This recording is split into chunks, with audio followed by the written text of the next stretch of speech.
ఈ రాత్రి మీరు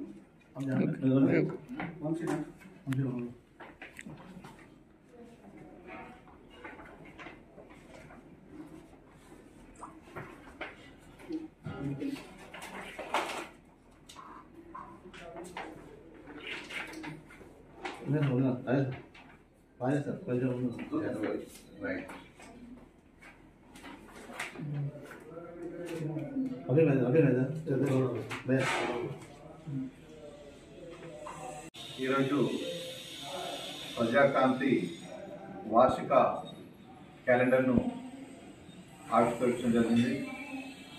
ముఖ్యంగా ప్రజాకాంతి దినపత్రిక సుమారుగా 18 సంవత్సరాల నుండి ప్రజల యొక్క గొంతుకను వినిపిస్తుంది.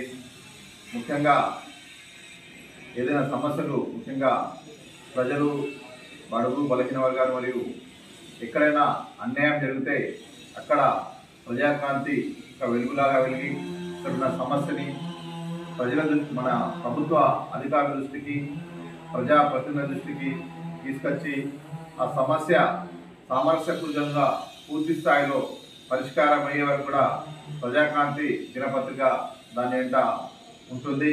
కాబట్టి రాబోయే రోజుల్లో కూడా ప్రజాకాంతి దినపత్రిక మరింత అభివృద్ధి చెందాలని, ప్రజల సమస్యపై ప్రజల్లో సామాజిక స్పృహ కలిగించడానికి మరియు సమాజంలో జరుగుతున్న వివిధ రకాల అన్యాయాలన్నీ నిలదీసి ప్రజల యొక్క గొంతుగా ఏర్పడాలని, మరియు ఈరోజు నాకు ప్రజాకాంతి యొక్క వార్షిక క్యాలెండర్ని ఆవిష్కరణకు నన్ను అవకాశం కల్పించిన స్థానిక ప్రజాకాంతి దినపత్రిక రిపోర్టర్ రఫీ గారికి మరియు మిగతా మా యొక్క రిపోర్టర్స్ సోదరులకందరికీ నా యొక్క శుభాభినందనలు మరియు ధన్యవాదాలు. Thank you.